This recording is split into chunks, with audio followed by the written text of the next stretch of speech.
seated.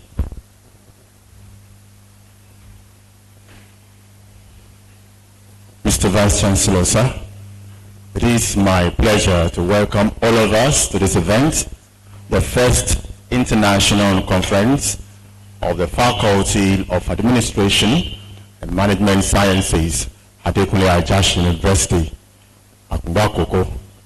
The conference is titled Economic Administration and Management Amidst Contemporary Socio-political Challenges.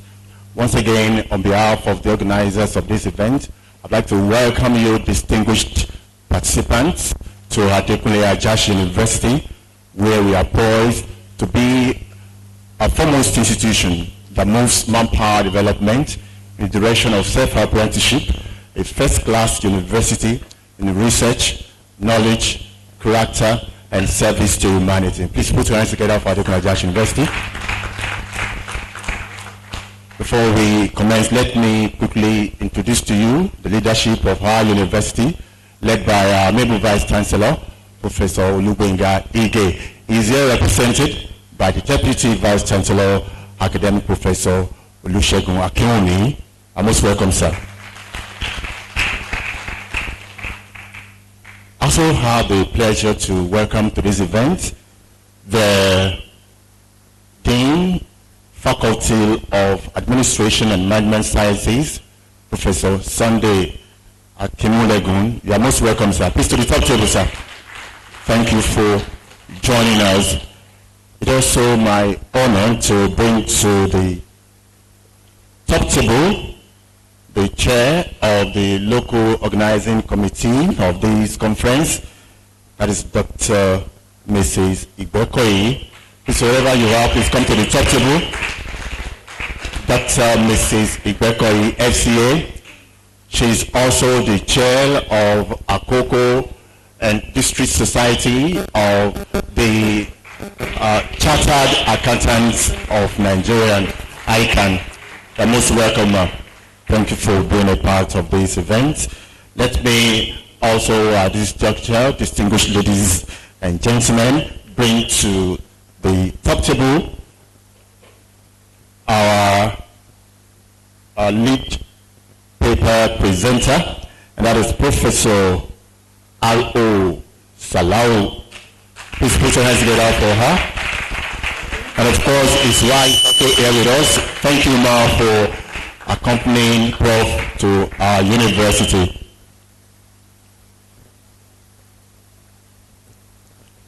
I also have the pleasure, distinguished ladies and gentlemen, to bring to the top table the keynote speaker.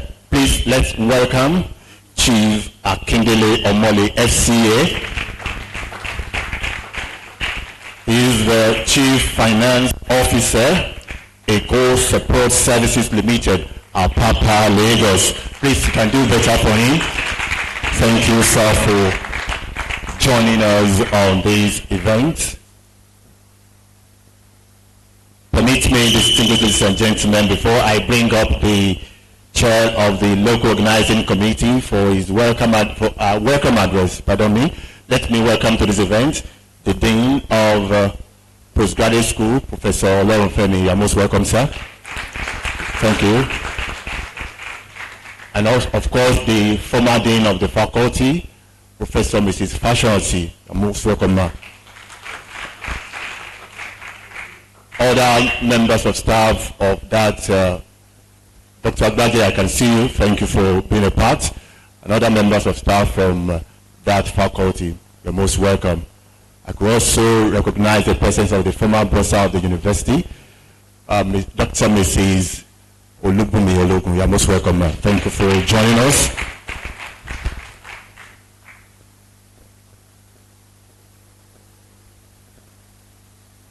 All right, I'll do that.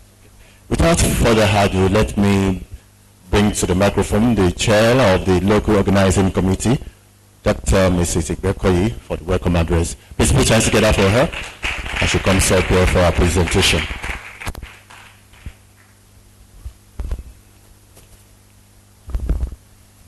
Thank you.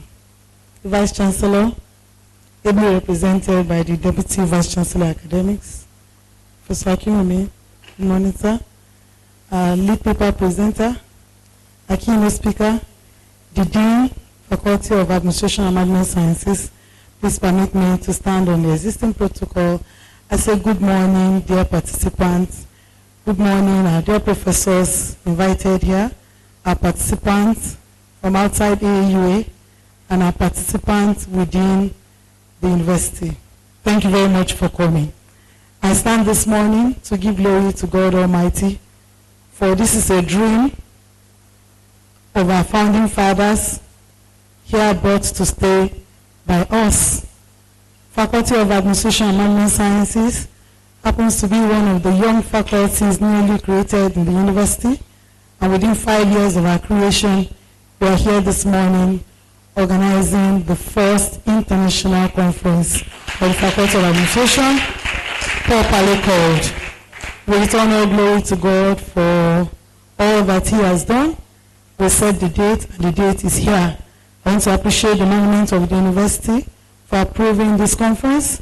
I appreciate our dean that has given us so much support to find this program, and all of our participants that have come from far and near. We welcome you to Adekunle Ajayi University. This is an environment that is roomy. I'm sure when you came in, you saw the beautiful flowers, the green vegetation. I can assure you that the greenness and freshness will go all through the program. The conference will run today and tomorrow. We're in the opening ceremony right now. After now, we'll break into parallel sessions where we have parallel section in all of the areas stated in the program. And thereafter, tomorrow, we shall have the closing ceremony, communique, and distribution of certificates. The program is well planned. We are waiting for you. We've been waiting for you for the past 6 months. Please feel free to ask us whatever you need. We have the conveniences at the back of the hall. We have ushers, some are in white, some are in blue. Feel free to speak to any of them. And if you need anything, please let us know. Rest assured, for the next 2 days, you enjoy yourself. You have a lot of water to eat, water to drink, and food to eat, and fun in Akoko and precisely Adekunle Ajayi University. On behalf of the faculty and the local organizing community, I say welcome. Good morning.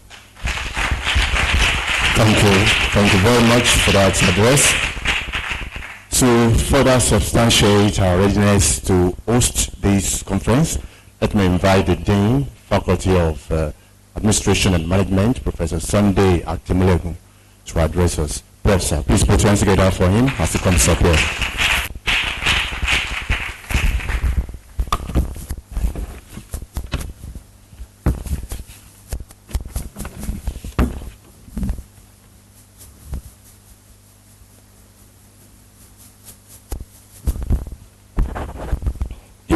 Sir, the lead speaker, and our keynote speaker,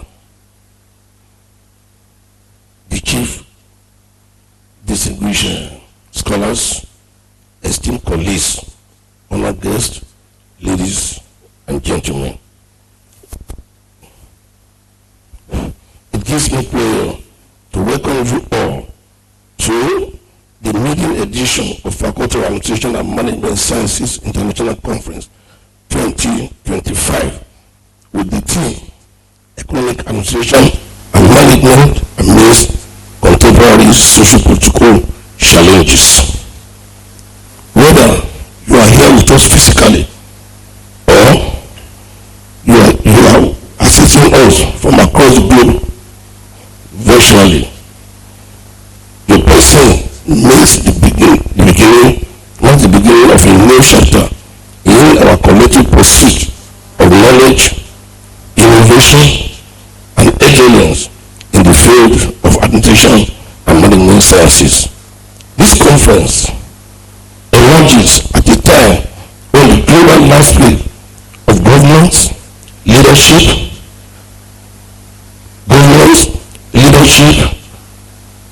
business, and public service is rapidly evolving.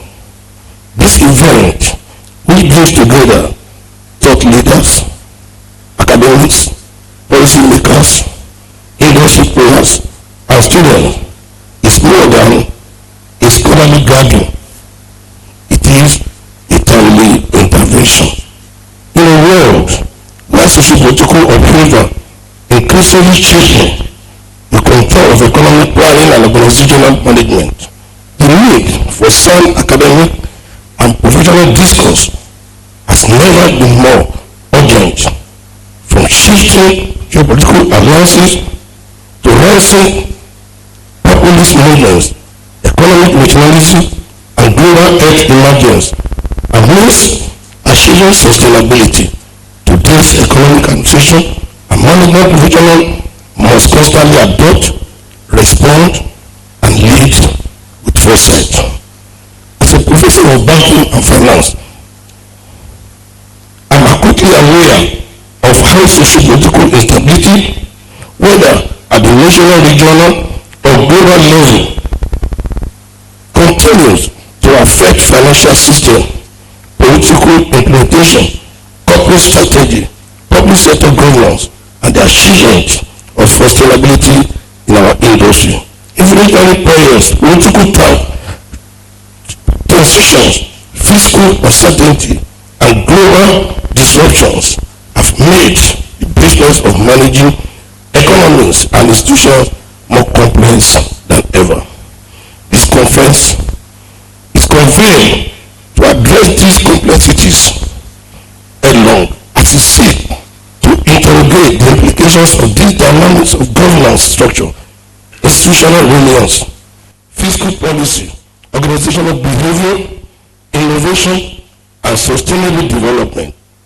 It is a call to collectively reflect on how economic management can remain responsive, inclusive, and forward-looking amid growing complexity and uncertainty. As a faculty, we are proud to provide a platform where diverse voices and global perspectives can engage in critical thinking and solution-driven conversation. We are equally committed to ensuring that the outcome of this conference translates into actionable insight and policy recommendations. This will benefit both local and international contents. I wish to thank our partners, keynote speakers, panelists, paper presenters who have responded to our call with enthusiasm and dedication. Your participation affirms the relevance of our team and the strength of our scholarly community. As we look forward to the conference, let us be reminded that the challenges before us are not insurmountable. They are invitation to innovate, collaborate, and rethink how we administer and manage for the greater good. Thus, I encourage participants to engage fully, asking questions, network across boundaries, and make the most of this opportunity to grow both personally and professionally. Once again, I wish to welcome all as the discussion begins. Thank you.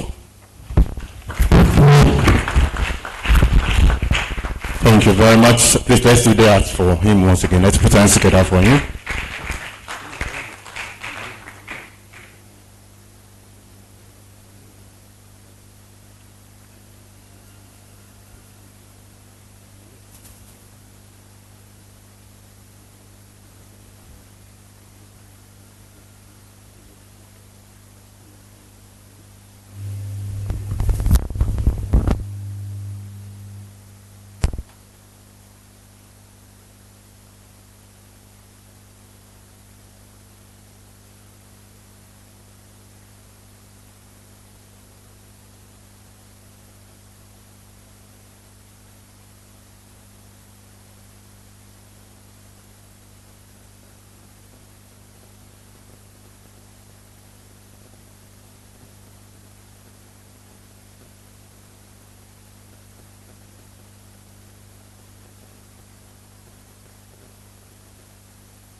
apologies for that short break in our programming. Thank you so much for your understanding.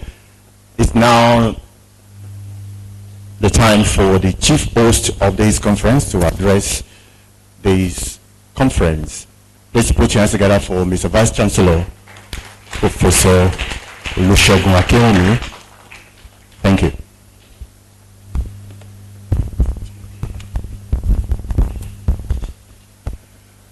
The Dean of the Faculty of Administration and Management Sciences,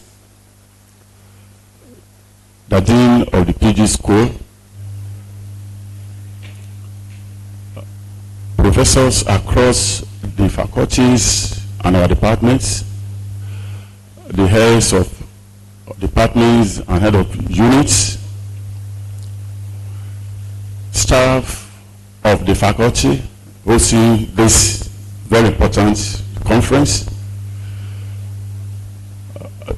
the faculty that is also fortunate to have very experienced administrators and managers, including the former bursar of this great university, Dr. Mrs. Ologun, students of the faculty and other students from across the university. Please permit me to welcome to this conference on behalf of our VC, who is unavoidably absent due to other very pressing official assignments, the lead paper presenter of this conference, Professor Salawu from OAU, the keynote speaker, Chief Akindele Omole, who is the Chief Finance Officer of Eco Support Services Limited, all the way from Lagos. It's my pleasure to welcome you to this conference, and our VC has pulled down his thoughts about his goodwill message to us, which I will soon read to us. I want to welcome all the students from the university. Great Nigerian students! It is with great pleasure that I welcome all delegates and participants to this international conference taking place at our esteemed university. And I would like to remind us or inform those who are hearing it for the first time that this university, Adekunle Ajayi University, has been rated several times as the best state university in Nigeria. There is no overstating the significant role that conferences and seminars play in generating ideas that offer solutions to pressing social, political, and economic issues. They serve as invaluable platforms for researchers to share their insights, present their findings, and contribute to solving both local and global challenges. The theme of this conference, Economic Administration and Management amidst contemporary socio-political challenges, is both timely and critical, especially in the light of the current global realities. Financial forecast by global institutions continue to paint a grim picture with rising insecurity and unpredictable economic policies by major world powers exerting immense pressure on developing economies. And please let me just bear a little out of my mind about this last paragraph. The whole world is facing very serious economic challenges due to certain economic policies of the superpowers led by the US. We're hoping that this conference will be able to delve into some of these so that the economies of the developing countries can receive some boosting. It is therefore imperative for us as scholars and thought leaders to engage in robust intellectual discussions and provide practicable recommendations that economic managers, whether in the public or private sector, can adopt to navigate those turbulent times and improve the quality of life of our people. We are all aware that the interplay of contemporary social and political challenges complicates economic administration and management. To rise above these hurdles, managers must adopt innovative thinking and pragmatic strategies. Effective economic governance in today's context demands a holistic approach, one that emphasizes macroeconomic stability, promotes synergy between public and private sectors, and prioritizes transparency, accountability, poverty reduction, employment creation, and security.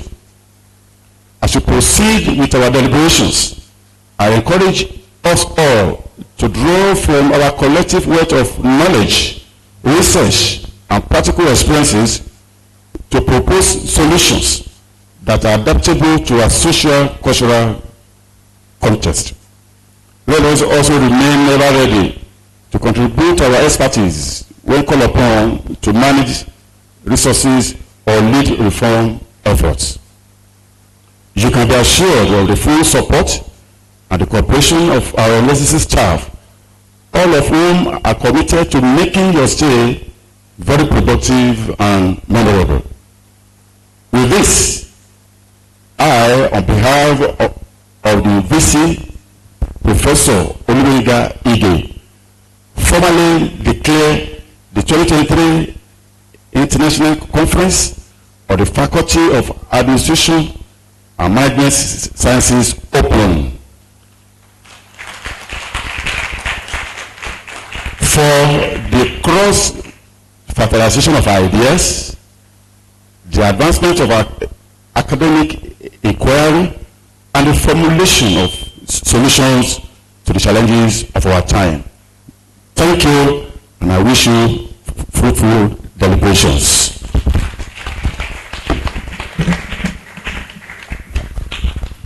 We can do better for Mr. Vice Chancellor.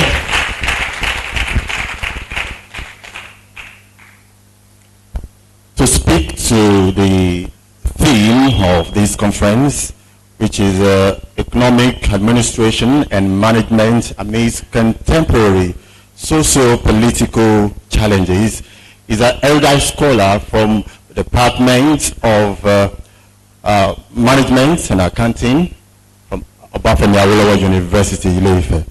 He is Professor R.O. Salau. To present him for us is a former board of this university. Please make welcome Dr. Mrs. Olubunmi Ologun to present the citation of the newspaper presenter.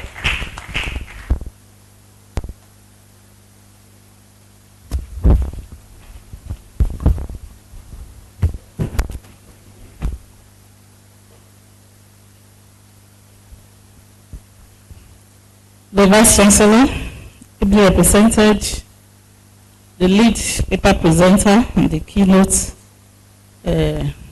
presenter. It's been interesting to note that the keynote presenter was my immediate year senior in the high school, but he didn't have to punish me. He never did, so he remains my friend. The dean of our faculty, distinguished professors, permit me to stand on the already established protocol.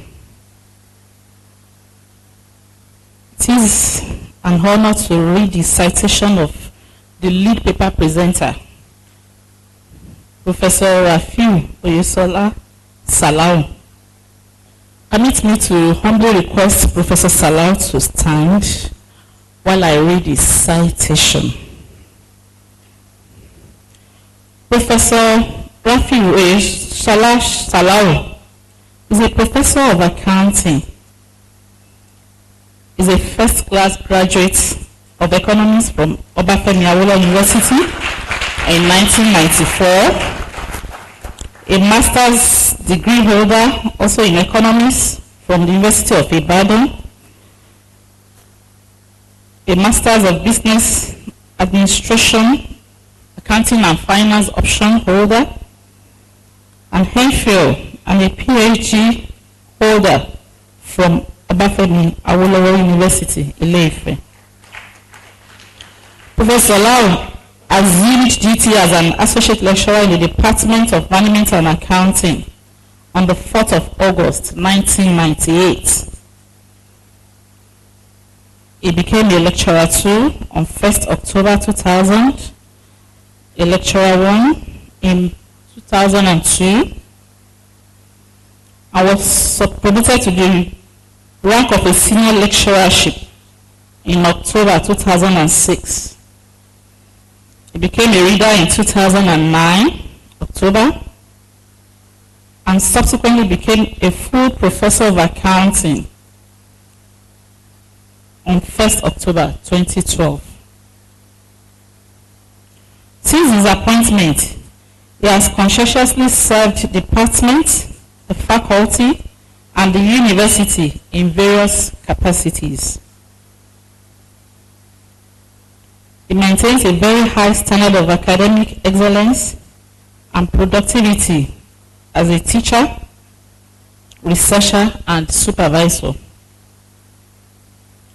Professionally, Professor Salau is a fellow of the Institute of Chartered Accountants of Nigeria, a fellow of the Chartered Institute of Taxation of Nigeria, a fellow of the Nigerian Accounting Teachers Association, a fellow of the Association of Forensic Accounting Researchers, and an associate of the Association of National Accountants of Nigeria. He is a certified global accreditor of higher education institutions and currently a council member of the Governing Council of the Association of Forensic Accounting Researchers. Professor Salau has produced several chartered accountants with ICANN awards in most diets through his professional skills and academic prowess.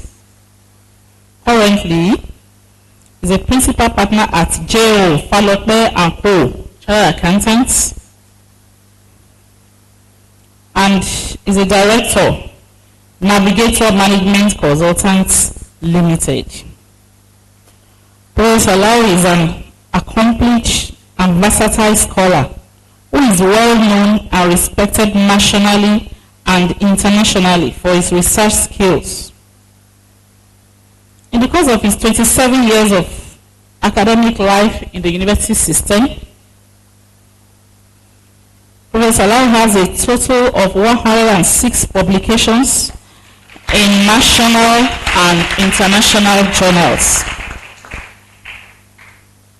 He is a lecturer par excellence, always demonstrating uncommon commitment to the progress of his students, just as we do here. He is a mentor and has successfully mentored an array of postgraduate students and colleagues through project supervision and collaborative efforts in research. He has supervised 21 PhD theses. Professor Salau is a reviewer and editorial member of some national and international journals. He has served and still serves as an external examiner and external assessor to many departments of accounting in various universities across the country. And not only in Nigeria, also in Gambia, Kenya, Uganda, South Africa, among others. Is a consultant with the West African College of Surgeons in the field of public finance and budgeting.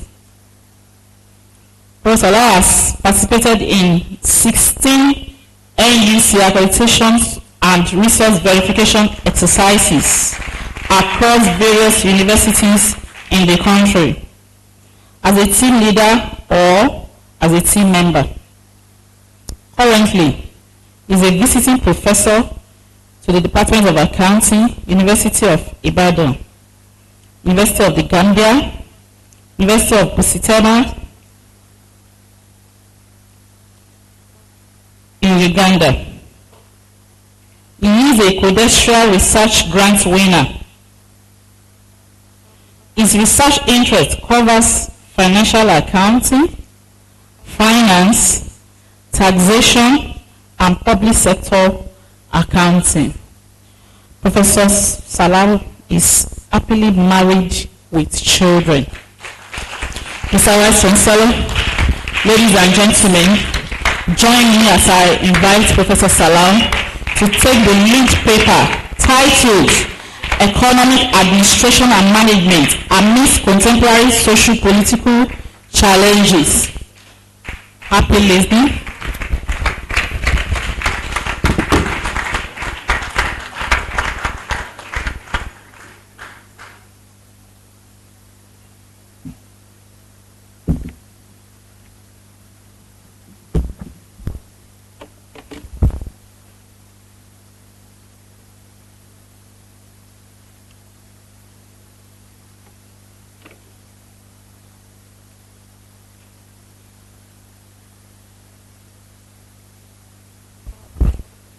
Your seat, please.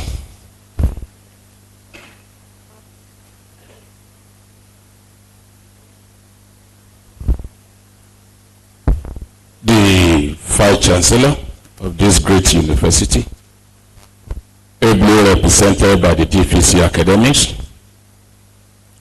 the Dean of the Faculty of Administration and Management Sciences, other deans present here, professors present here, the keynote speaker, the chairman or chairperson of the local organizing committee of this great event, the first conference in the faculty.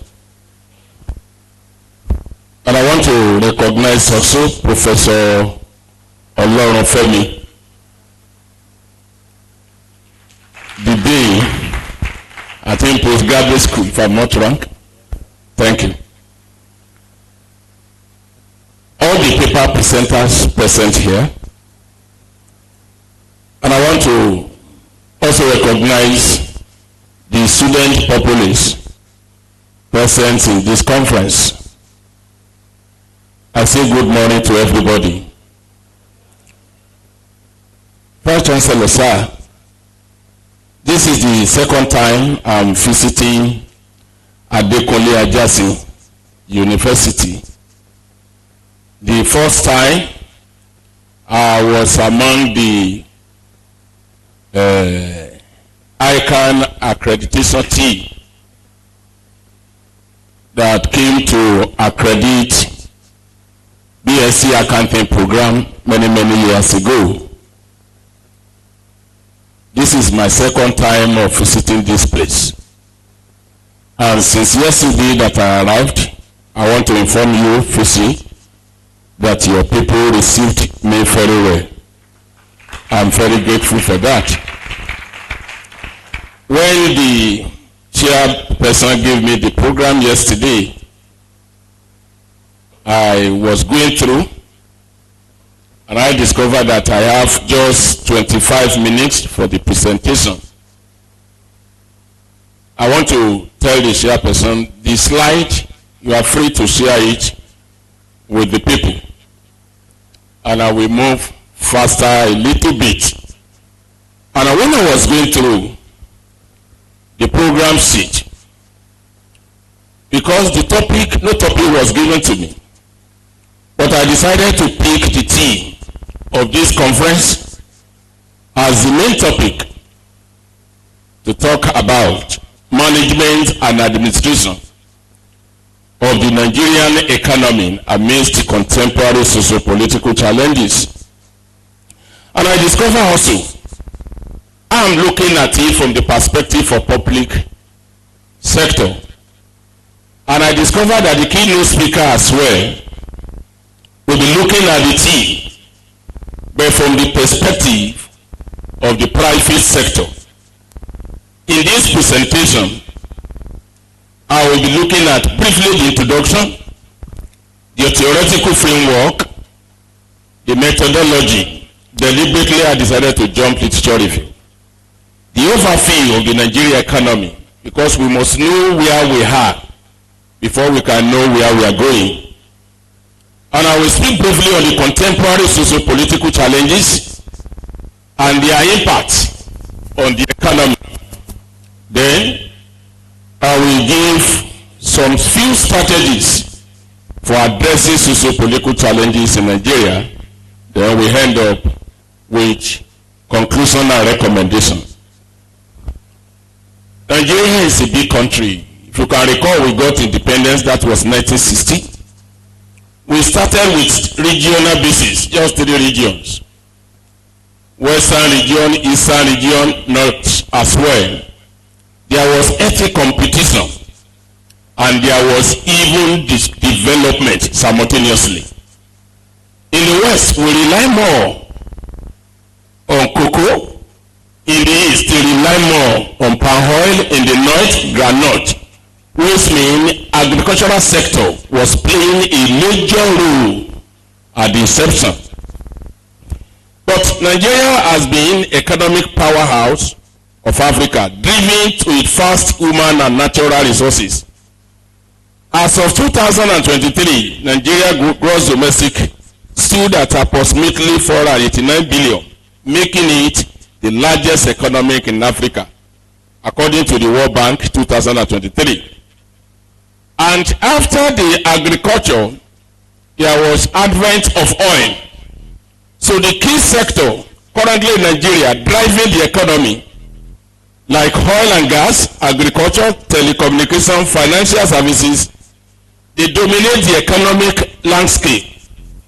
And Nigeria, despite the depth of resources and potential struggles with continuous economic challenges influenced by contemporary socio-political complexity. The country has been bedeviled by corruption, ethnic tension, over-reliance on oil export, poor governance, insecurity, and multiple political transition. These challenges constrain the sustainable economic development and economic growth in Nigeria. Therefore, there is a need for effective management and administration that will serve as a backbone of any thriving economy.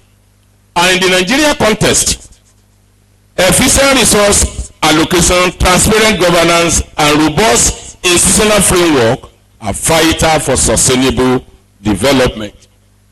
According to the World Bank 2023, economic management involves the design and implementation of monetary, fiscal, and structural policy aimed at achieving macroeconomic objectives in Nigeria.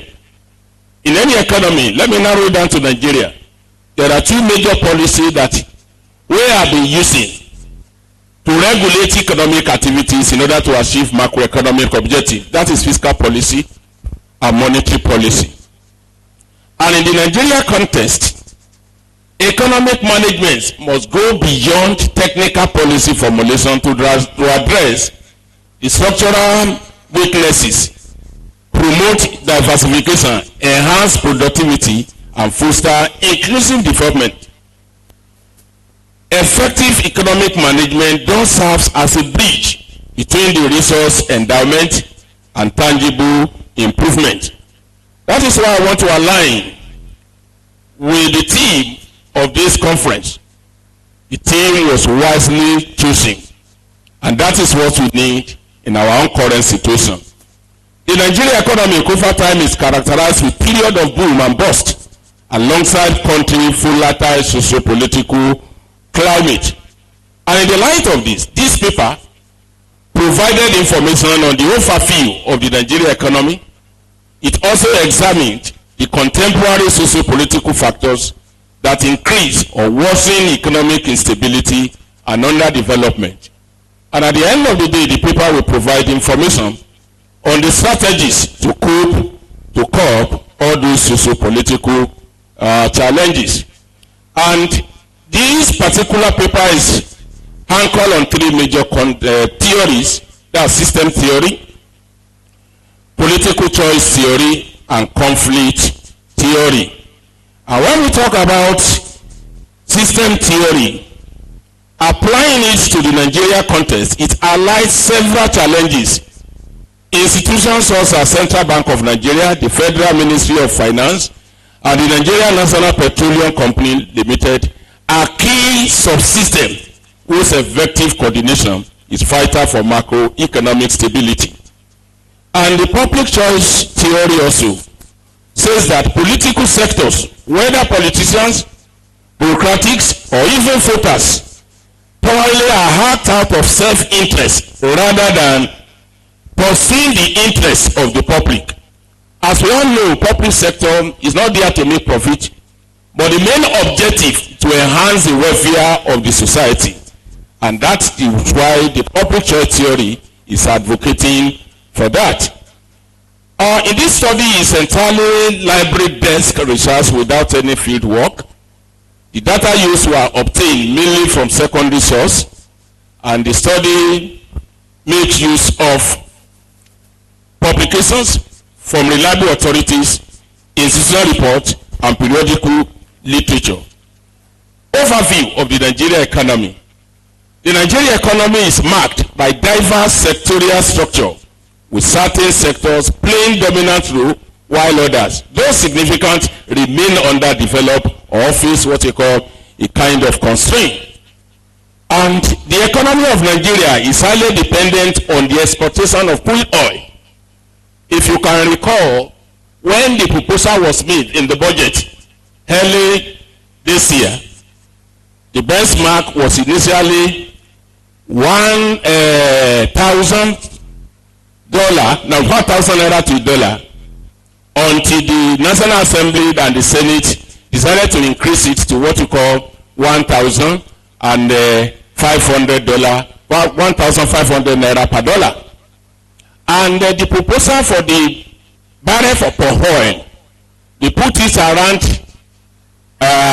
$90 per barrel. As of this morning, I read it in the paper that the oil price has crashed below $60 per barrel. It is how far decline in the economy of Nigeria is highly dependent on the exportation of crude oil. And we are told that constitutes about 90% of the foreign exchange earning, according to the CBN report 2020. The proportion of revenue from oil to total revenue grew in 1970 from 26.3% to 78.73% in 2018. It is, however, declined to 71.97% in 2020 as a result of the swift fall in demand. Because of the limitation of the time, you have the opportunity to read it. There are key sectors in the economy, apart from the oil and gas. Another one is agriculture. Agriculture has been a crucial sector in Nigeria, providing employment to about 35% of the workforce, according to National Bureau of Statistics, that is 2023. Despite its importance, empirical evidence reveal that agriculture in Nigeria is severely constrained by low level of mechanization, inadequate access to finance, and the effect of climate change as well. Another sector that is playing major role in Nigeria today is service sector. The service sector in Nigeria has been significant growth in recent years, particularly in the area like telecommunication, banking sector, trade, and real estate.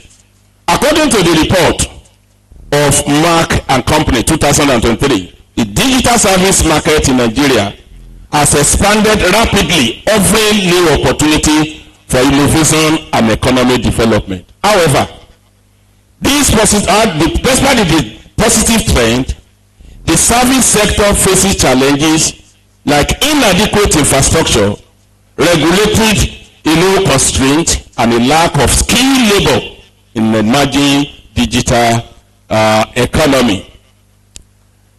Currently, around 2023, Nigeria happened to be the leading economy in Africa. But currently, Nigeria has plugged into the 4th position on the list of top African countries by gross domestic product. And that is the only measure that we can use to measure the performance of the country. About 4 days ago, the president of African Development Bank, Dr. Akewumi, he presented a paper in Lagos, and he was saying that currently now the income per head in Nigeria is around $824. Compared to 1960, when we got independence, it was around $1,500 plus dollar. This morning I read it. The presidency was criticizing him that he has no statistics to justify that. And when I was reading the comment, I was expecting that they are going to bring out something new to assess the performance of the economy. But they are just saying that look at the number of people that have access to education, have access to health, have access to this one. Currently in Nigeria or any country, GDP is the only yardstick we can use to assess the performance of the country. And if you can look at the table here, I think you can down, please. I've gone beyond that. In 2023, Nigeria is #1 African largest economy 2023 with $506.60 billion. #1 on the list. But look at the other one, 2024 and above. You discover that Nigeria is now #4 with $252 billion. That is GDP. So currently now the GDP has gone down dramatically. And not only that, if you know, you can go down please. If you look at it, the trend of the growth rate from 1999 to 2024, you discover that it's very low. And when we compare the dispensation, take for instance democracy we are talking about, currently now started in 1999. Former president Obasanjo was the president between 1999 and 2006. In 1999, the GDP rate was 0.58%. However, in 2006, when he was about to leave the office, it was 6.06%. In 2007, late Yaradua came on board. The growth rate was 6.59%. 2009, when he died, is 8.08. There's a kind of improvement between 2007 and 2009. In 2010, when the former president Jonathan came on board, as at that 2010, the growth rate was 9.13%. 2014, when he was leaving, 6.22%. When Buhari came on board 2015, the growth rate fell to 2.76%. And 2022, it was 3.10%. And you can see the growth rate also in 2024. That's just 3%. And you can see it. In fact, it got to a point that it was even negative. So during 2015 and 2022, growth rate declined and the real GDP per capita fall, driven by policy misstep and shock. Monetary exchange rate policy became increasingly distortive, eroding the confidence. Financial deficit increased due to low oil production and costly subsidy. And there is a yardstick, a kind of benchmark, according to the World Bank, for a country to attain sustainable development. The growth rate of GDP must be between 5 and 7%. But currently, we are below that. Unemployment rise from 2.7% to 27.1% in 2020 to 33.3% in 2023, according to National Bureau of Statistics 2023. Not only that, inflation, the headline inflation increased from 15.8% in 2021 to 28.9% early 2024. Let me say this. In this year 2025, when they are preparing budget, there's always an assumption, a lot of things. The assumption is that inflation rate will remain at 15%. But currently now, the inflation rate in Nigeria is above 30%. And you can see it, you can go down please. You can see the growth, GDP and inflation rate. Inflation is far above the growth rate of the GDP. And the way to measure whether we are making progress or not is this. You have to compare the population with the gross national product of the country. And that will give you income per head. Currently, according to the World Health Organization, the population of Nigeria currently now is about 230 million plus. And we are just having about $188 billion divided. So, Adesina is right in his assertion as well. Time will not permit me to go through this one. In this year 2024-25, the benchmark for the price of oil, they put it at 75 per barrel. And I put it here, it is a little bit feasible. But as at this morning, the price per barrel has reduced to less than $60.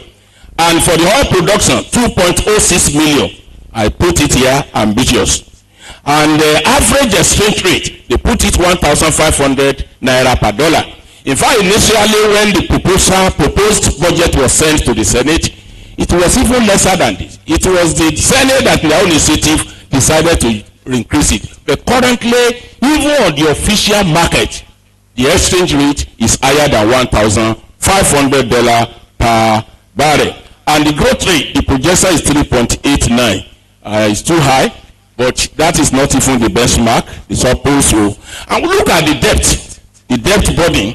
According to Nigeria budget deficit, rose to 370.5% from 2.41 trillion in 2016 to 11.34 trillion in 2023. Nigeria spent 80.6% of the revenue on debt servicing in 2022. The DMO said as of March 31st, 2024, the country domestic and national debt stood at 121.67 trillion. That is equivalent of $91.46 billion. And in this year budget that was approved, the budget deficit in 2025 is 13.39 trillion. We are talking about trillion. We are not talking about billion. Because if an individual steals $1 billion and you are spending 100,000 naira per day, it will take you 27 years before you can resource it. We are not talking about trillion. That is to tell you that this year also we are going to borrow more. I won't bother you with all this. We can read this one on our home. The question is this: what are the contemporary socio-political challenges that are responsible for the crawling economically that we are experiencing in Nigeria?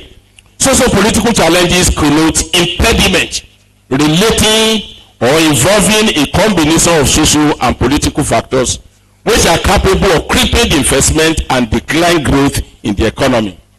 And social challenges refer to problems that the people have interacting with people in society or engaging in normal and social behavior. While political challenges relate with people, with government, or politics and may include issues related to party, politics, or political system or social environment.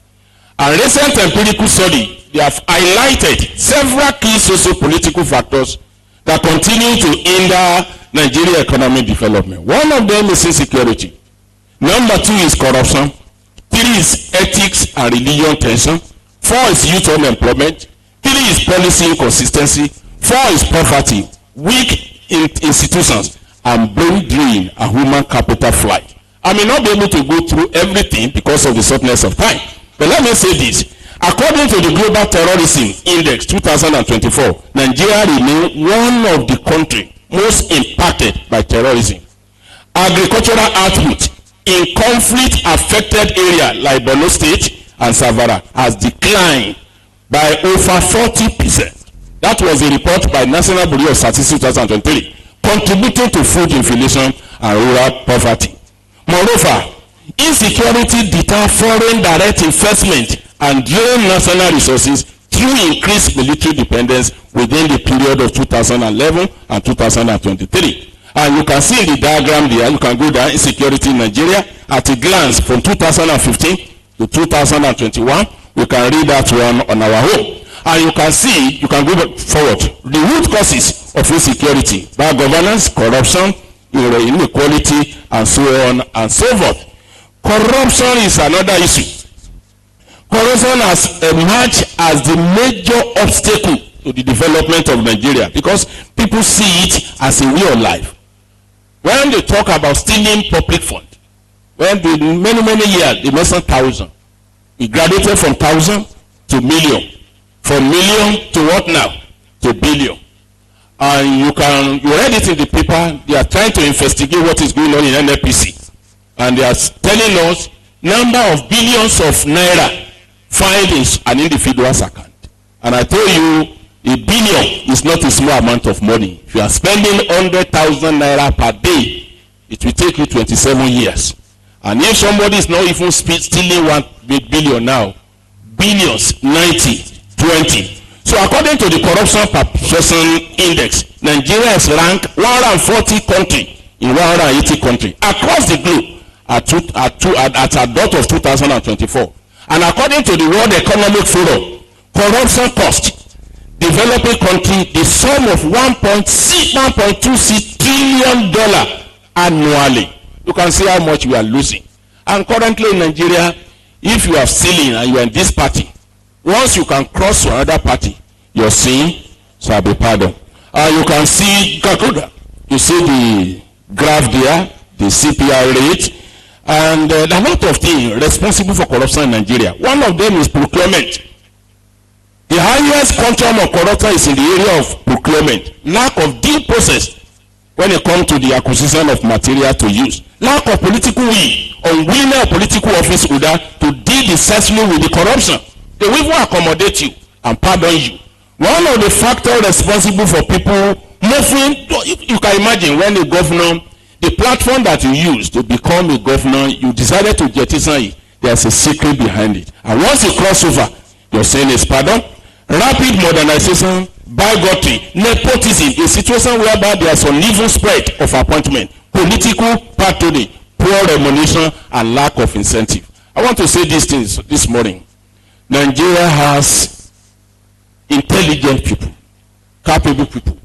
All these advanced countries we are talking about, when you get there, you will find Nigeria there. In the army, you will find them there. We have policemen here, people in Navy, in army, in Air Force, among the police, that are very brilliant, and they were paid. When the environment is not conducive, those of you in accounting, you remember triangular fraud motivation. When the environment is not conducive, you are not well paid. It's a source of temptation for people to engage in all these things. Then ethnic and religious tension. You can go down. I won't go into this. You can see it. We can read this one on our own. Youth unemployment. Let me say something here. According to the Federal Ministry of Youth Development, 2022, 35% of Nigeria that fall between 15 and 34 years are unemployed, ready for work, and actively deriving work or work below 20 hours a week, while 28% of young individuals in the labor force are officially identified as unemployed, doing work of 20 to 39 hours a week. Let me say something at this point. If there's any country that has abundance of labor force, it's Nigeria. And at the same time as in Nigeria, you will find cheap labor. People will be paying them 10,000 per month. Why? No job. And that one is a big problem. And you can see it in the diagram. The rate as of 2023, 5.84. And you can go down again into quarter 2, 2024, 4.3%. And policy inconsistency, I will not waste time on that. Poverty. Poverty is, I read in the morning this morning, the World Bank, through their report, it said that 75% of rural dwellers in Nigeria are living below poverty line. And in the urban, 35.5%. The World Bank has projected that poverty will increase in Nigeria by 3% point in 5 years to 2027. The report also stated that sub-Saharan Africa has the highest extreme poverty rate globally, and a large share of the poor is concentrated in a few countries. About 80% of the world estimated 695 million extreme poor resided in sub-Saharan Africa in 2024. Another one is weak institutional framework. Weak institutional framework, particularly in the judiciary and law enforcement. Time will not permit me to explain all this. We are familiar with it. Another issue that is hindering us in Nigeria is brain drain and human capital flight. Nigeria is currently experiencing one of the highest rates of skilled migration in its history. And thank God the DVC is here. I don't know how many people have left the system as a lecturer. I was away for 2 years. I came back last year. I know some of my colleagues, they decided to stay. Good. You know, I tell you, when you want to compare Nigeria, don't compare Nigeria with UK. Don't compare Nigeria with US. Compare Nigeria with some countries in Africa. Go to Gambia. The salary of a professor cannot stand beside the salary of a professor in in Gambia. That is why they are willing to live. In Uganda, when you convert their money for a professor, is $4,000 plus per month. If you convert my own salary here, I don't know. Medical profession, academics, IT experts, other skilled workers are migrating in search of better opportunities abroad, and they are living here. They abandon their work. You know, at times when you have somebody who is sick and you take them to the hospital nowadays, if you don't know anybody there, you will suffer. I'm not exaggerating. There was a time somebody said, let me call brother so and so in OHAC. He is no longer, he has gone to UK. I called another person. He has gone to UK. Nigeria Medical Association reported in 2023 that over 5,600 doctors are left the country within 2 years period. That is NMA 2023. And the loss of human capital weaken institutional capacity, stiff innovation, reduce productivity, and negatively impact sector critically for national development. I don't know the number of people, you know, in my own faculty. And you can't blame them not to leave. When you see, they are being paid. I don't want to use a university as an example. You can use another one. Now, the impact is there, and I've mentioned some impact. I will jump that one. Let me just go straight. How can we, the management and administration of the Nigerian economy? I want to say two things here. What the country can use is what you call monetary policy. That is the manipulation of monetary instruments to regulate economic activities in order to achieve macroeconomic objectives. And we have the fiscal policy. Fiscal policy has two legs. That is taxes and government spending. And there are 5-6 principal institutions that are involved in this. One is the Central Bank of Nigeria. And this is one of the most critical institutions in Nigeria's economic management. It formulates and implements monetary policy, regulating banking sector, manage the national foreign reserve. You remember when the current regime came on board? They introduced what you call unified exchange rate. Who did that one? CBN. They have good intentions. And a lot of things they can achieve through that. You know, in economics, you cannot just jump and say this policy is not good.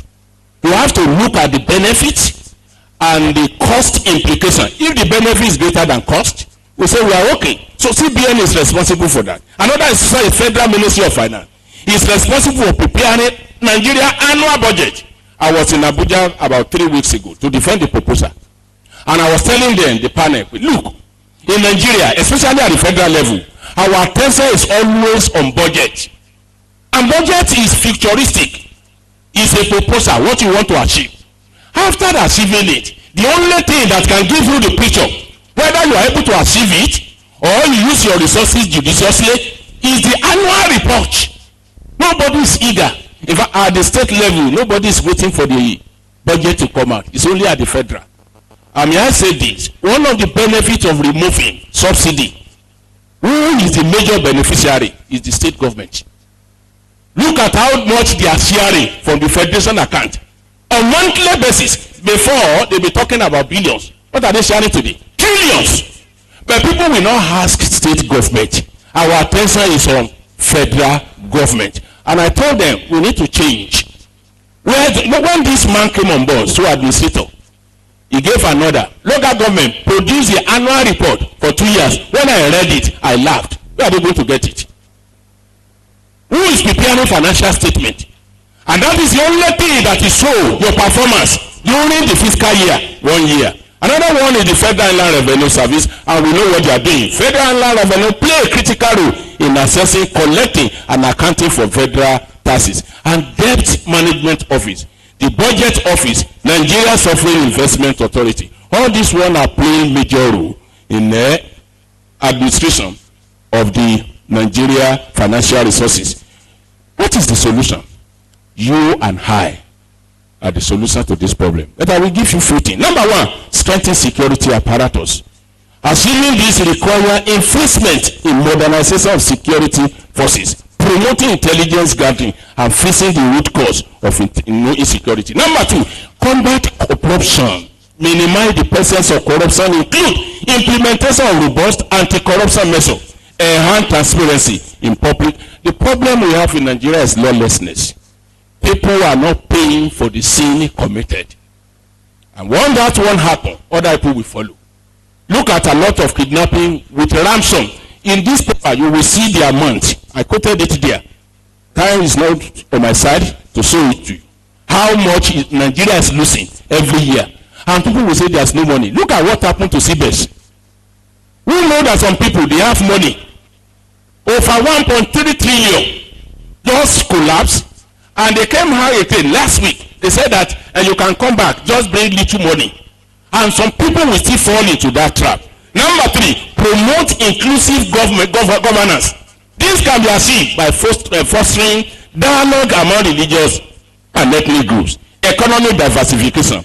In this context, the reliance on oil revenue can be reduced by investing in agriculture, the services sector, and manufacturing. Let me say this thing. Maybe I will jump the rest. Before this regime came on board, before, rely on oil. And when we talk about oil, you know, revenue in Nigeria, you can decide to classify it into two. Oil revenue and non-oil revenue. Non-oil revenue is talking about the taxes. Fine. Federal body last revenue came on board. And they brought out a reform. It's still in process, yet to be approved. But it's a good development. But I think we should look beyond that one. And I will give you an example. I put it there. Either federal or state should go enterprise. The majority of all our scholars here, people on the table, people here, we have traveled far and near. Go to Addis Ababa. Ethiopia Airline belongs to the government in form of a limited liability company. And they are making billions every year. Go to Kenya. We have Kenya here. Let's come back to the West African country, Senegal here. I've been to Togo. I've been to Benin. They have airline. And if there's any country where people always travel, it's Nigeria. When you are in the airport, you'll be thinking that everybody is leaving Nigeria. The market is there. Look at Uganda. Uganda is there. Uganda, they have airline. Last year, they have started patronizing Nigeria. They have extended it beyond Lagos now to Abuja. Owned by the government. Where is our Nigeria Airway? That is the thing. There are a lot of things that have died naturally. Why can't we revive it? Why are we focusing on tax? At the end of the day, tax also has implications on the income of the individual, on the income of the firm. When we are calculating national income, we say household. Am I right? If we don't have money, how are you going to consume? What are you going to add to the national income? When you take money from the firm, how are they going to invest? What will be the implication of the national income? When the government itself, they are not spending on capital projects for further progression of goods and services, how are they going to be an injection to the economy? These are the facts. Diversification of the sources of revenue you will find here. Number 6, leveraging on technology and innovation for economic growth. We need to promote innovation, hubs, digital financial services, smart agriculture. And whatever I'm saying at the federal level, it affects all the department, all the agencies. In my university, they have what you call institutional-based research. And the person in charge said, Professor Salawu, VC is interested in solving internal problem in OAU. And I come some researchers together, go and do on this one, go and do this one, this one. Because university is supposed to be solution solver for the industry and even for the government. Go to South Africa. All those firms, they come to university seeking for solution. Well, let me just keep quiet. Investment in education scheme. Then number 8, institutionalizing. And we can read the rest. Conclusion, because of time. In the face of mounting socio-political and economic challenges, the importance of sound economic management and administration, based on the theme of this year conference cannot be overstated. They are the pillars upon which Nigeria resilience, growth, and future prosperity must rest. The navigation of Nigeria economic challenges needs a coordinated effort to fix the complex relationship between socio-political realities and economic management. The drive of Nigeria economy towards sustainable economic growth can be achieved, number 1, through strategic, properly administered approach to monetary and fiscal policy alongside elaborate infrastructural development. Let me say this before I proceed. In the private sector, thank God, I'm happy with the organizer of this conference. I'm coming from academics. The keynote speaker is coming from the industry. Am I right? There should be a blend between theory and what? And practice. In the private sector, they always make reserve. Am I right? Reserve for this, reserve for that one. At times they call it retain earning and they plug it back into the business. Go and check our federation account. You must share everything. Share everything. Because, and what is the yardstick they are using? The major source of revenue. There are 3 sources to federation account. Direct taxes, indirect taxes, and mining. Oil is contributing over 90%. And when you share everything, the price they are using, like the one we are talking about, in the budget, they put $75. Am I right? But now, the price is below what? $60. What will now happen in the next 2-3 months? That is the problem. And at times, it can even appreciate. They budgeted for $75. It can be $100. That SS1, government, in federal government, they are very wise. They won't take that money to federation account. They now say, we have opened asset crude oil account. Now, good governance, public accountability, and political will are critical. Let me in the mud, these socio-political bundles on this, and make sure that Nigeria attains economic potential. The future of country's economy rests on the capacity of Nigeria to face its setback with foresight, with courage, and a determination to developing a more equitable prosperity. Addressing Nigeria challenges demand a multi-sectoral, multi-stakeholder approach. No single entry, whether government, private sector, civil society, academia, or international partners, can succeed in isolation. We need to come together. Collaboration is essential in to achieve policy coherence, optimizing resources, and driving innovation-led growth. As Nigeria stands at a critical crossroads, bold action, not mere aspiration, will determine its path forward. The time to act is now. The future belongs to those who are prepared, courageous, and united in what? In purpose. You and I, we have a lot to contribute. When you want to calculate your national income, you will see consumption, plus investment, plus government. Am I right? That is what you call close economy. But there's no country that can operate in isolation. You have to interact with outside world. Foreign sector will come in. Export and what? And import. Consumption is talking about the household, which means you are part of the people that will solve the Nigeria problem. When it starts with us, you are upright. You don't give food, you don't compromise. Start with the family. Start with the institution, one by one. Start with the community. I'm telling you, we are going to achieve it. Thank you for listening.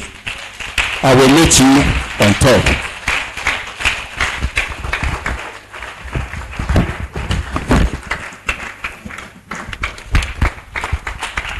We can do better for the lead paper presenter.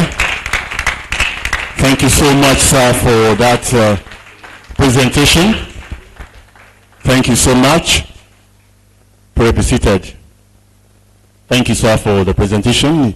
He has been able to open up various perspectives vis-a-vis the contemporary socio-political challenges that is facing our economic administration and management in the country.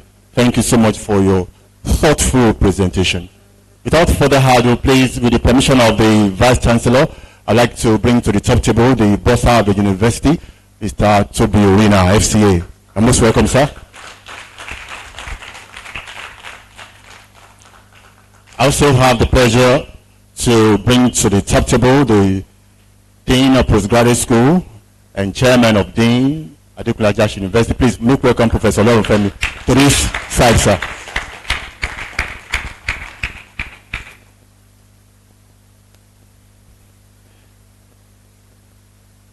We move further now to bring up the keynote speaker for this conference.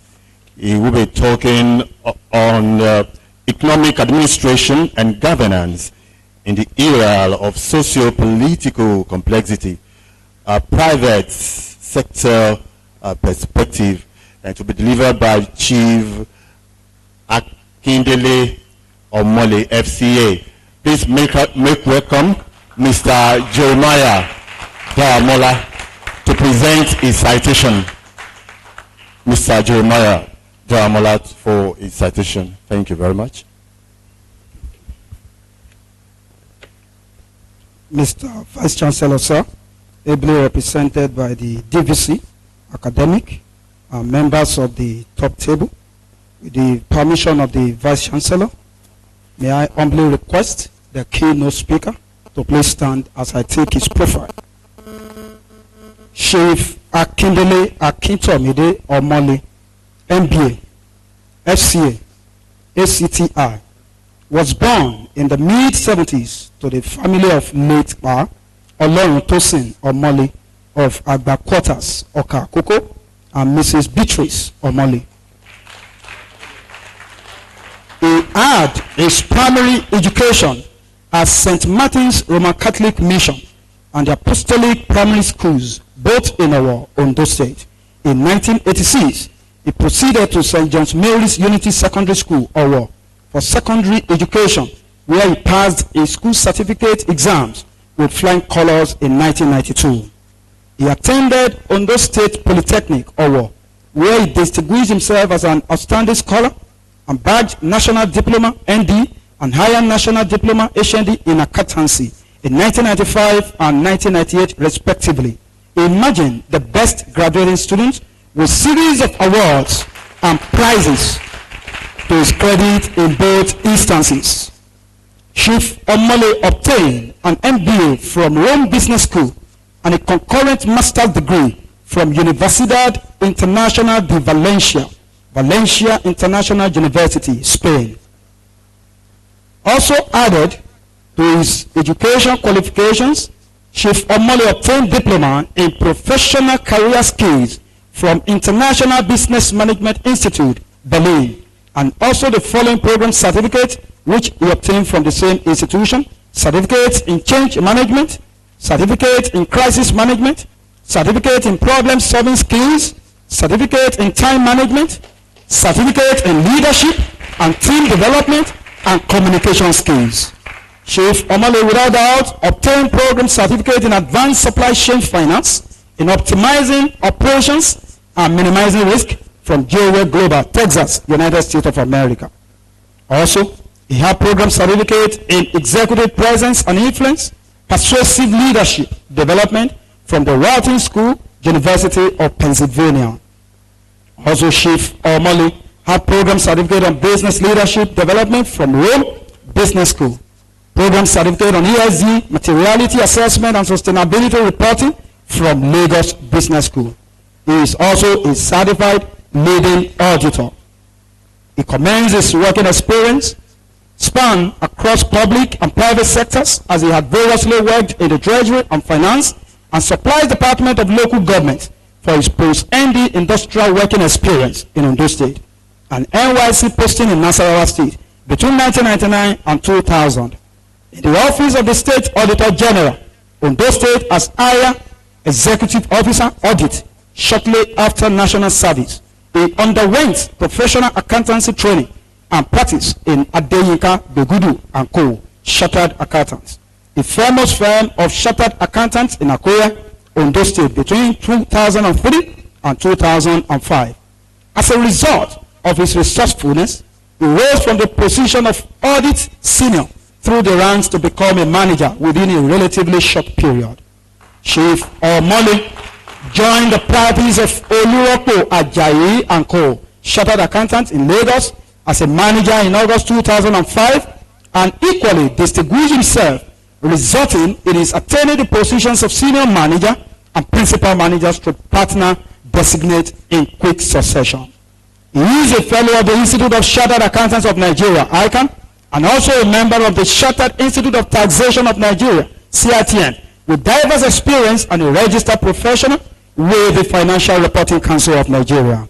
Chief Omole, without doubt, has been vigorously engaged in the audit and assurance services for several organizations, including banks and other financial institutions, government parastatals and agencies, companies and organizations spanning such sectors as construction, oil and gas, downstream, agriculture, manufacturing, media and advertising, real estate, to mention but few.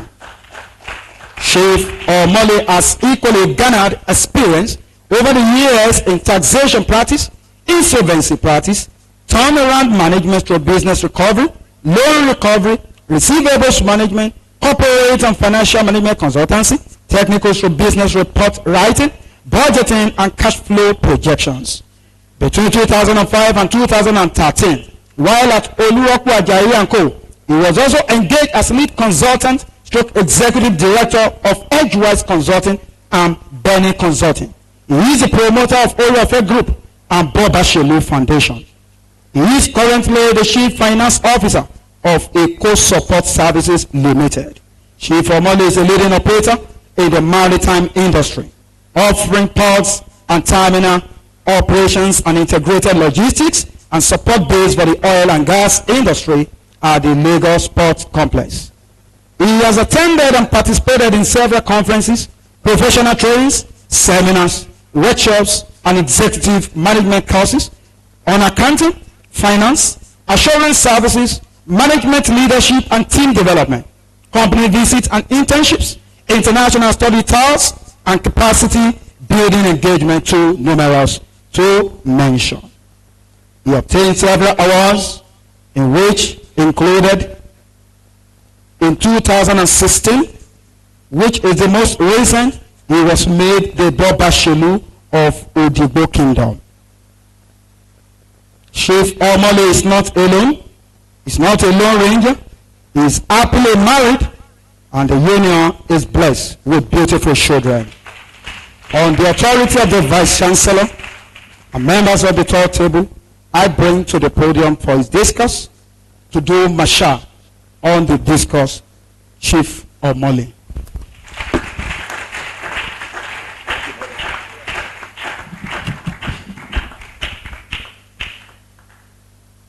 Thank you very much. The Vice Chancellor, ably represented by the DVC academics, Professor Akinwumi, the lead paper presenter, Professor Salau, the Dean of the Faculty of Administration and Management Services, so Management Sciences, Professor Akin Mulegun, the chairperson of the LOC, Dr. Igbekoyi. Permit me to anchor on the already established protocols, but with a slight exception. I want to specially recognize a friend of close to 40 years who incidentally came on this podium earlier, and that is in person of Dr. V.O. Ologun, the former bursar of the institution. Having said that, I equally want to recognize the bursar, our able colleague, Mr. Toby Orina. Then equally my colleagues from the Akure District Society of ICANN. I want to use the incoming chairman, Mr. Ezekiel Oke, as a point of contact. I saw him somewhere there. Thank you very much. I want to join Professor Salawu to commend the organizer for bringing a balanced perspective to this discourse. And I equally want to say here that I'm not here to present a paper. I do not belong to the academics. I'm here to prepare to present a speech. It's called a keynote speech. So you don't expect all those academic angle to what I'll be presenting, but I'll try as much as possible to do justice. But what I have noted is that from any of the perspective, there are points of convergence. There are intersections of the issues, and even the anchor of the way forward will more or less be the same, because we're actually discussing the same issue, albeit from a different perspective. So having said that, I want to consider it an honor and a big responsibility to stand before you at this conference. I say this because I'm speaking to professors, doctors, and giants in the academia, and I'm not one. So I consider myself unworthy to be here, so I do not take that for granted. So I want to say that this conference is timely, and in these challenging times, professionals and administrators are not just called to observe, but to shape businesses and public sector into a more responsive, accountable, and equitable engine of social and economic development. This is why the theme for this conference, which I believe aims to explore theoretical underpinnings and policy implications of economic administration in an era of socio-political transformation at this time. While the public sector grapples with policy and governance challenges, the private sector remains the engine of job creation, innovation, and sustainable growth. Today, we explore how Nigerian businesses can navigate socio-political volatility, leverage on emerging opportunities, and drive the nation's economic transformation. Understanding the context. Nigeria stands at a crossroad. Despite arguably the largest economy in Africa, it faces persistent challenges of high unemployment and high inflation, which is put at 24.323% as at March 2025, currency volatility, infrastructural deficit, but yet within these challenges lie immense opportunities. How can businesses thrive amid uncertainties? How can Nigeria private sector, from the SMEs to multinationals, unlock their full potentials? The answer lies in strategy, agility, innovation, and collaboration. In a world marked by VUCA, that is volatility, uncertainty, complexity, and ambiguity, the private sector must lead with resilience and foresight. So what are these key economic management challenges? Number one, microeconomic instability. That is, as mentioned earlier, rising inflation, fluctuating exchange rates, and unpredictable fiscal policies, which ultimately shrinks profitability. Businesses face higher costs for imported raw materials, energy, and logistics. Then number two, there's equally regulatory and policy uncertainty. There are frequent shifts in trade policies, tax regimes, licensing requirements, which could disrupt long-term planning. There are equally overlapping regulations at the federal and state levels, creating unnecessary bureaucratic bottlenecks. Number three, there's infrastructural deficit. There's poor power supply, dilapidated roads, and insufficient port, which could inflate operational cost. A manufacturer in Lagos loses up to 40% of productivity due to unreliable electricity. Then number three, access to finance. There's a high rate of interest which cannot support any legitimate undertaking. There's no way you can borrow at 30% and tell me you are doing a sustainable business or a legal business that will guarantee you that return to pay those costs. The venture capital and private equity remains concentrated in few sectors like tech and banking. The lead paper presenter, when he was making his presentation, actually mentioned those areas that are growing in the economy, and he made copious mention of tech and banking. So those are services, and services alone cannot take us to where we are going. But unfortunately, those are the areas that are attracting venture capital at this time. Then he equally spoke about talent, brain drain, but me, I'm talking about talent drain and skill mismatch. Brain drain deprives Nigeria of skilled professionals, while local education often fails to meet industry standard. Tech startups struggle to retain top talent amid global competition. And in driving home this, I want to share a recent experience. In the organization where I work, about 6 years ago, when there were agitation by the workforce for enhanced payroll, we commissioned KPMG to do compensation survey in the industry so that we know where we stand and see if our pay to the workers are fair or not.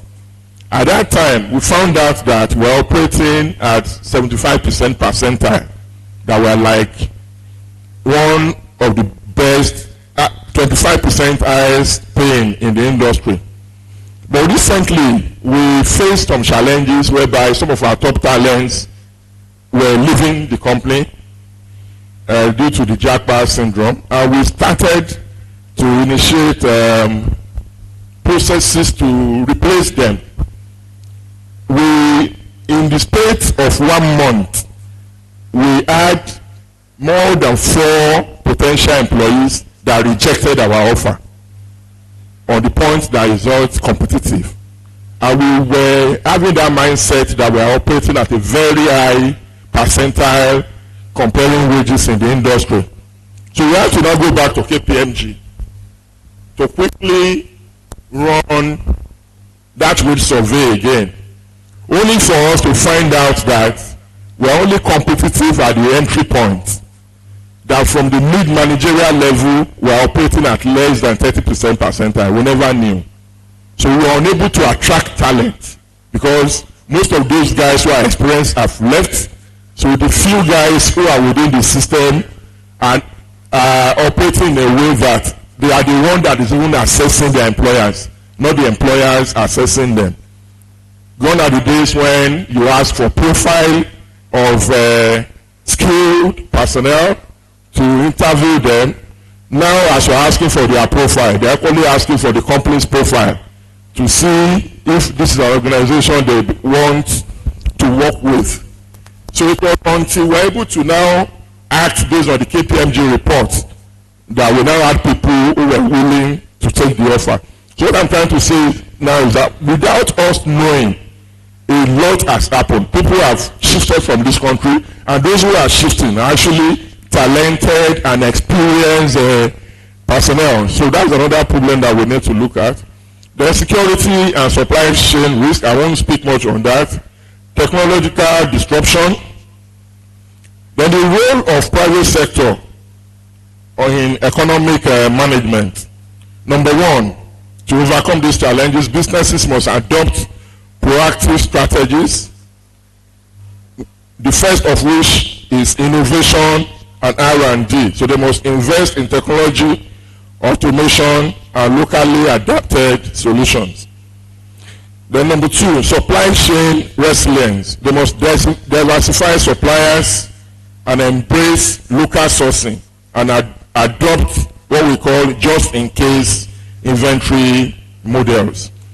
Because what this is trying to solve is to, deal with the challenges we mentioned earlier, we spoke about expensive imported raw materials. We must diversify our source of raw material to see if we can source for some of those things locally. I saw something recently on agricultural production where someone, because of the cost of animal feeds, particularly poultry, had to develop a system whereby they actually farming maggots. They had a way to hatch maggots and feed their animals with maggots to replace expensive protein that they will have bought. So part of what we need to do is to create those resilience and find alternative sourcing to some of those expensive raw materials and inputs. Then there must equally be stakeholder collaboration. We must partner with government and the academia, like we're trying to do here today, and communities for shared value. Then there must be corporate governance, which prioritizes transparency, sustainability, and ethical practices to attract investments. And the strategies for private sector success will be PPP. We must advocate for PPP in critical infrastructure, power, transport, and internet to reduce operational costs. We must collaborate with state government to develop industrial parks and agro-processing zones. Local value addition. We must shift from exporting our raw materials to see how we can go into value addition through production, like cocoa to chocolate and crude oil to petrochemicals, instead of shipping out the raw material in the raw form without adding value and having to import them when they are finished at higher cost. Then there must be digital transformation. We must leverage on fintech for seamless payments, industry of Internet of Things for logistics, and AI for customer insight. An example of a Lagos-based retailer using blockchain for supply chain transparency comes to fore at this time. And like the professor mentioned earlier, we do not have paucity of these talents around, even though we are bedeviled by brain drain. If some of us remember during the 2023 elections, when there was cash crunch, and we all know that part of the challenges we have with our election in recent years has been vote buying. So at that time, there was no opportunity for them to have access to those wholesale volume of cash that they want to use to buy votes. When we got to the polling unit, we were surprised that they had a solution. They had an innovative solution to bypass the paucity of funds at that time. They were giving codes to people. They will give you the code. You go and put it on you. I don't know if any one of us were privy to that at that time. They gave them codes. You put the code on your phone and you get the money on your account. So indirectly, they were able to use digital transformation to solve a problem that will have been a big deal for that or that. Even though I do not support vote buying, I'm a supporter of innovation and problem solving. Then talent development. It is time to partner with universities and vocational institutes to design industry-relevant curricula and upskill employees in digital literacy, green technology, and leadership. I mentioned and explained the other time about paucity of mid-manager role. But I equally want to tell you that as a recruiter in the last 15 years, the applicants coming from the university fresh to look for jobs sometimes, when you meet them at interview panels, you will be shocked that they probably are not prepared for what the industry requires. So it's high time that the academia should partner with industries so that there will be an alignment about what the market requires and what the university systems are churning out into the market. So that we don't have a situation whereby we have graduates who are not only unemployed but probably equally not unemployable. Then there must be sustainable and inclusive growth. We must adopt renewable energy to cut costs and carbon footprints. We must empower women and youth-led enterprises through target funding and mentorship. So a call to action to entrepreneurs. We must identify the gaps in Nigeria. For instance, Nigeria is importing $10 billion worth of food annually. Like Baba Buhari said when he came, even though he was talking, he wasn't acting, it is a shame for a country like Nigeria with our opportunities not to be able to feed ourselves. It's not something that is not sustainable for Nigeria to invest $10 billion to import what we will eat. So I believe that's a very big opportunity for people to think about the opportunities in agribusiness and innovate and scale up relentlessly.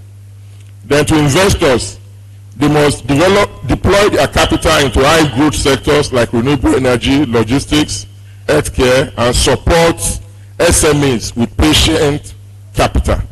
The kind of capital that will not require immediate repayment. Because for you to actually support SMEs, you must give them a moratorium and allow them to make their mistake and pledge before they can begin to pay back whatever they have taken to invest in their businesses.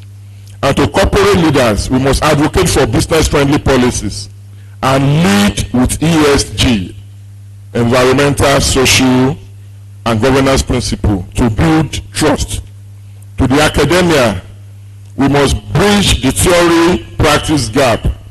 For instance, we will expect that an institution like AAUA should concentrate on research that can drive SME growth in Akoko land by being able to partner with industries on research and innovation. And to policymakers, we ask them to prioritize long-term planning over short-term gains. Development plans must be more than a document. It must be a binding covenant.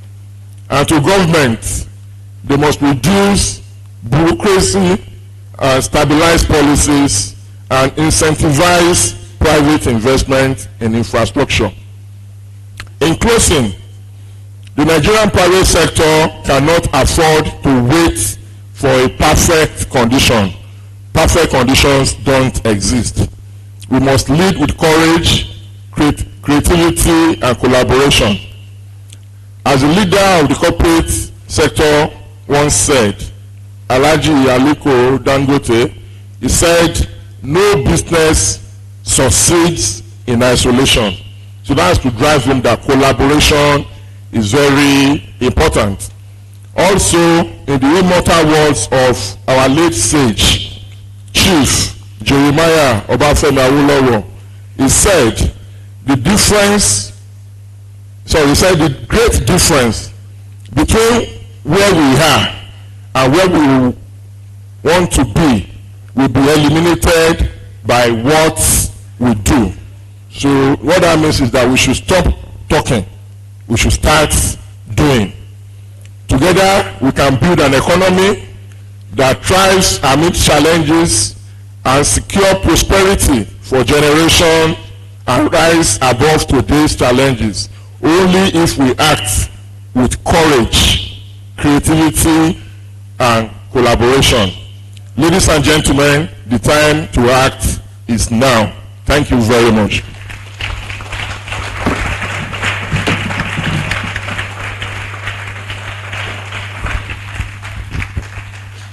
We can do better for him, please. Let's put our hands together for the keynote speaker for that very, very inspiring presentation.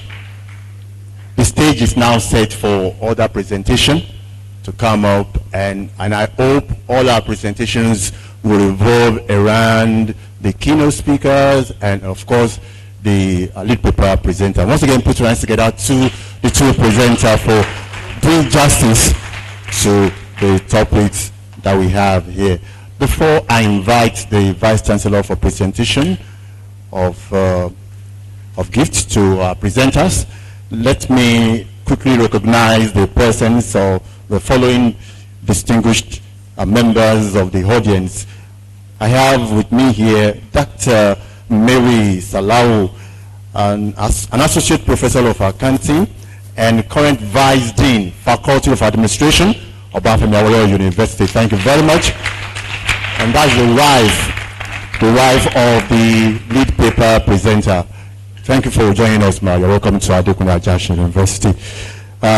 Distinguished ladies and gentlemen, let me also recognize the presence of Dr. and Mrs. Fadiron, the HOD of Economics. Thank you for joining us. We appreciate your coming. And of course, the Dean, Faculty of the Social Sciences, Professor Fatu Kasi. You are most welcome, sir. Thank you for being a part of us.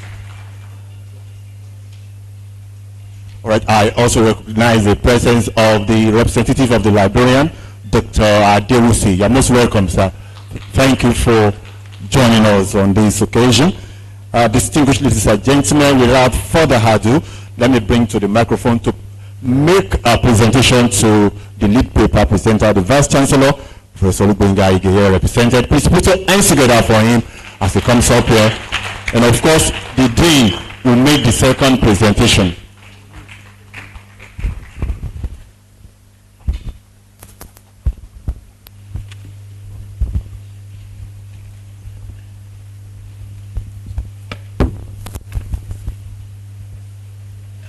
Ladies and gentlemen, it's my pleasure to present this award of recognition to Professor R.O. Salau, FCA, as the lead paper presenter at this ongoing international conference of the Faculty of Administration and Management Sciences of Adekunle Ajasin University, Akumba Akoko, this day.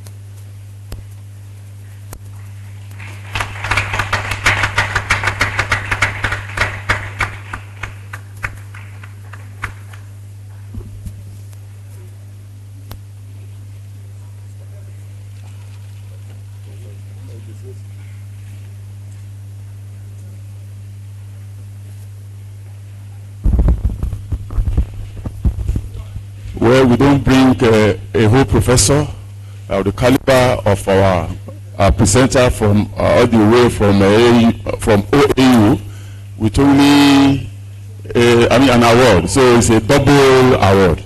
Thank you, sir.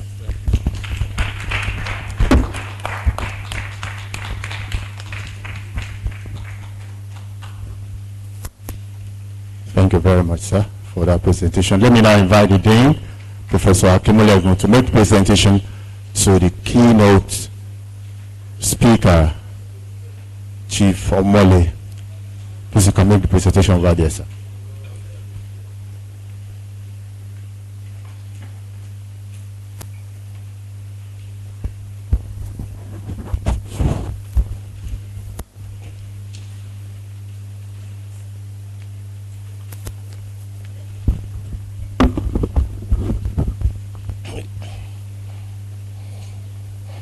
It's my pleasure on behalf of the faculty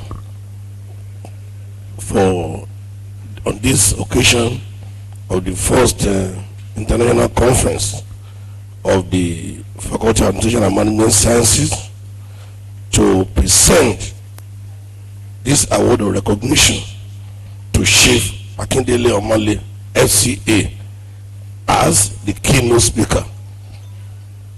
Today, 5th of May 2025.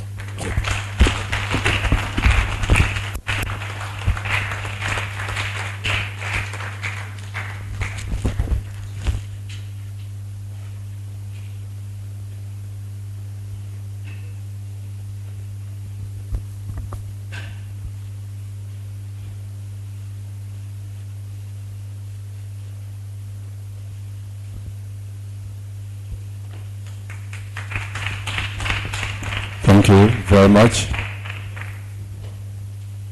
Please let's applaud them one more time.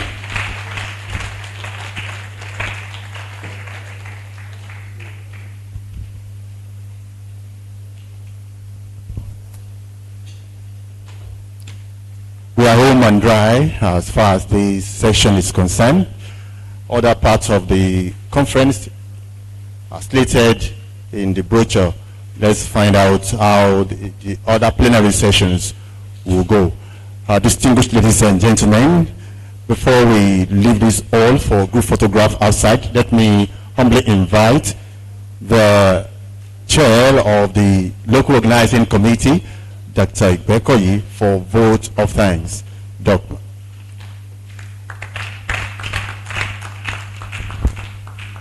Thank you very much, sir.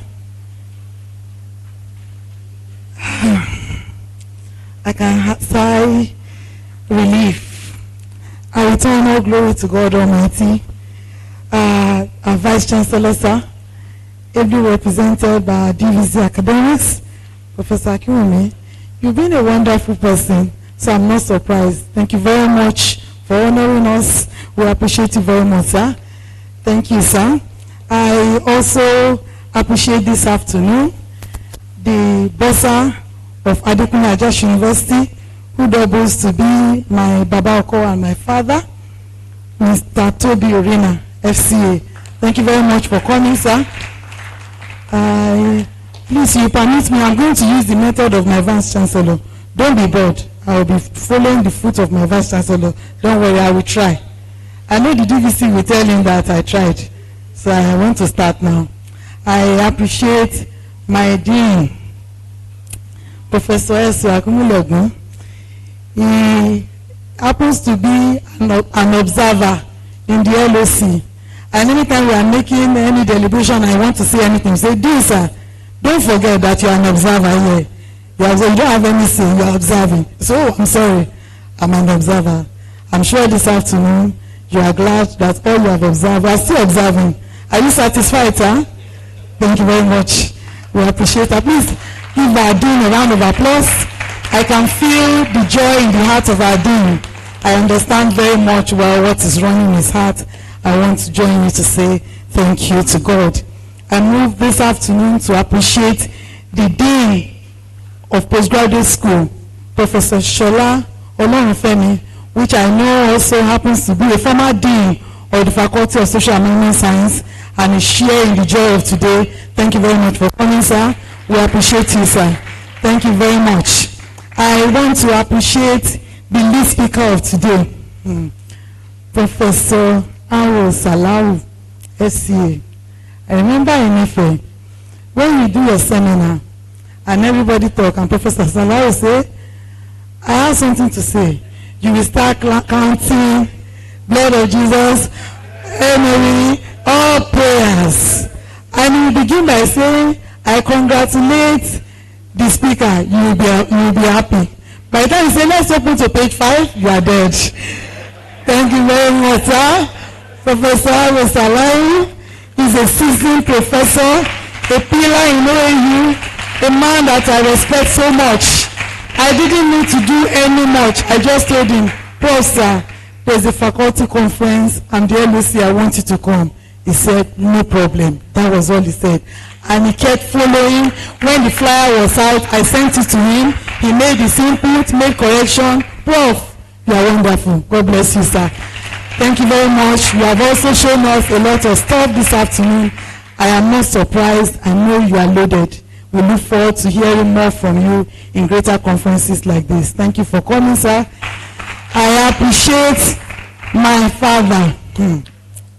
Chief Akindele Omole, when we were together, I can't even remember how we met. Maybe through ICANN, no, through Dr. Mrs. Ologu. We wanted to do one program. It was one program in accounting like that. I don't know what that thing we wanted to do. Departmental seminar. I needed somebody that would come and do keynote speaker like this. And she suggested that I speak with Chief Dele Omole. And since then, he has been a father, a big brother, a man. I appreciate you for coming. He came all the way from Lagos. When I asked how he was going to move this morning, he said, I am already in Akure. I don't want to come late, so I'm going to come from Akure. And he came early. Thank you very much for coming, sir. We appreciate you very much. I want to appreciate this afternoon my dear mother, Professor Mrs. Mary Fashionati. Thank you for coming, ma. She came even before the program started. Thank you very much for coming. I want to specially, you allow me to mention all of their names, appreciate everyone that has accepted to be the chairman of plenary sections and rapporteur. These are people that are seasoned professors and associate professors and senior lecturer, as the case may be, that have decided to join us to add value to this conference. Please permit me to mention their names, and if they are here, to just take a small bow. Thank you very much. I want to appreciate Professor Faloye OD from Department of Business Administration. He's also OAU. Great Ife. Thank you very much. I want to appreciate also Professor Iyimoye Timothy. Thank you very much, sir. Thank you. Again, Professor Fashionati Mary happens to be one of the chair of our sessions. Thank you very much, ma'am. The Dean of Faculty of Social Sciences, Professor Fatukasi, happens to be a chairman of the session. Thank you very much, Professor. And Professor Olorunfemi S., the Dean of Postgraduate School, happens to be a chairman of the session also. Thank you very much. I also have here Professor Folabi A.O. from the Department of Psychology. He is not around. We appreciate him. Professor Ojedokun O.A. We appreciate him. Professor Mrs. Olowodunle. We appreciate him. Professor Folabi F. Festus. We appreciate him. Then we have Dr. Oweye Idowu. He's a rapporteur to one of the sessions. Please take a bow if you are here. I have Dr. F.D. Dare. Thank you, Dr. Oweye. Dr. F.D. Dare, thank you very much. He's from Department of Finance. We have Dr. Motola A. from Department of Business Administration. I have Dr. Mrs. O.V. Ologun from Department of Accounting. I have here also Dr. Oladutire E.O. from Department of Accounting. I have Dr. Otapo W. from Department of Finance. I have also Dr. Arolole Dawe from Public Administration Department. I have Dr. Adelsi A.S. from Department of Accounting. Thank you very much for coming, sir. I have Dr. Dimeni D.J.A. Thank you very much for coming. And I have Dr. Agbaje W.H. Thank you very much for coming. I want to appreciate especially all heads of departments in the 4 departments in the Faculty of Administration and Management Sciences. I have in no particular order HOD Accounting, Dr. E.O. Oladutire. Please take a bow. Thank you very much. Dr. Omotola, You're welcome. Thank you very much. Is the HOD of the Department of Business Administration. I have Dr. Dimeyin, the HOD of Department of Finance. Thank you very much. I have the HOD of Public Administration, Dr. Daria Arolo. Thank you very much. And I have here the special HOD of Department of Economics, Dr. T.P. Fadina, who happens to be a past chairman of the Institute of Chartered Accountants of Nigeria, Akoko District. Thank you very much. When I saw you coming in, I said, solidarity, together we succeed. Thank you very much for coming. I want to appreciate everyone, all participants. You are all wonderful, all those that traveled from far and near. I want to say thank you.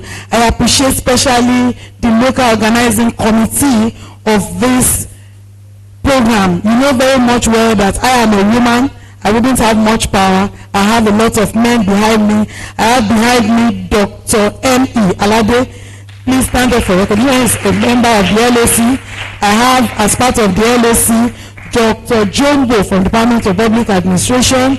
I have in the LAC also Dr. W.H. Agbaje. I have in the LAC Dr. Kazim Y. They are outside. Just begin to help me appreciate them. I have in the LAC Dr. Woshusi. Thank you very much. I have in the LAC also Dr. Mrs. Folusha Oluwole. That is the person that is in the middle. You are getting something. You see it another and another and another. Please, I appreciate her. I have in that LAC also Mrs. Gbemigu Catherine. We appreciate you. I have also Mr. Paul Ishe. I want to say thank you all to all LAC members. I appreciate you all participants. We are going into the next section and I say thank you and God bless. Thank you very much, Ma, for expressing your gratitude to all participants and of course those stakeholders who have made one or two contributions to the success of this program. Distinguished ladies and gentlemen, I want to invite members of the top table led by the Vice Chancellor to go outside there for a group photograph with members of the conference, or participants rather, to join the Vice Chancellor outside for a group photograph. After which we will converge on this auditorium for yes, after we converge on this auditorium again, Dr. Alade will address us on how the other plenary sessions will go. Okay, you should do that now. Okay, Dr. Alade, please kindly come up here to do that now. While we are preparing to move out for a group photograph, Dr. Alade, kindly come forward to make announcement on how the plenary sessions will go. Dr. Kazim, you want to assist?